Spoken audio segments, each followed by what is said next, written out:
আসসালামু আলাইকুম প্রিয় ভিউয়ার্স। আজকে আমি মার্সেলের TWG90N মডেলের একটা ওয়াশিং মেশিনের ড্রেনের সমস্যা নিয়ে আলোচনা করব। তো কাস্টমারের কমপ্লেন ছিল এরকম যে কাপড় ওয়াশ করার সময় ফ্লোর পানিতে ভিজে যেত।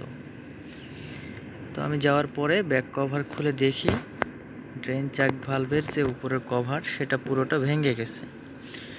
তো যাক, আমার কাছে একটা কভার ছিল। তো আজকে দেখাবো যে আপনাদের যে এই সমস্যাটা, সেমি অটো মেশিনগুলোর এই সমস্যাটার সমাধান আসলে কিভাবে করে। তবে চলেন আমরা শুরু করি। ভাঙ্গা কভারটা খুলে নিয়ে আমরা আগে টেপ জড়াই নেব, যেন নতুন যে কভারটা লাগাবো এটা দিয়ে যেন কোনোভাবে পানি লিক না করে। কেননা অনেক সময় এগুলা যখন ইনটেক লাগানো থাকে তখন অনেক সময় থ্রেড টেপ দেওয়া থাকে, আবার অনেক সময় আটা দেওয়া থাকে। তবে আমরা থ্রেড টেপে জড়াই নেব যেন কোনোভাবে পানি লিক না করে। এদিকটা অবশ্যই আমাদের খেয়াল রাখতে হবে।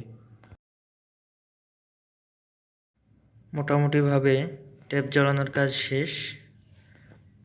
এখন আমরা আসলে চেক ভালভটা চেক করব যে এটা আসলে ঠিকঠাক মতো কাজ করে কিনা। কেননা এটার যে চেক ভালভটা লাগানো এটা আসলে এই মেশিনের না, এটা TQM বা ATV সিরিজের একটা ড্রেন চেক ভালভের উপরের অংশ। তো সেক্ষেত্রে আমরা এটা চেক করলাম এবং লাগাইলাম, দেখি না এটা আসলে এই মেশিনের সাথে ফিক্স হয়, সমস্যা হয় না।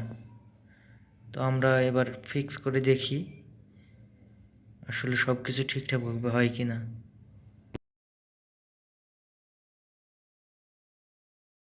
মোটামুটি মেশিনের কভার ফিক্স করা শেষ।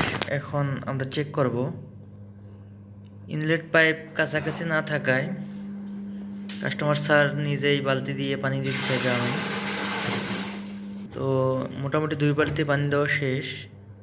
তো আমরা এখন দেখব যে আসলে এই পানি এখন লিক করে নাকি ঠিক মতো চলে।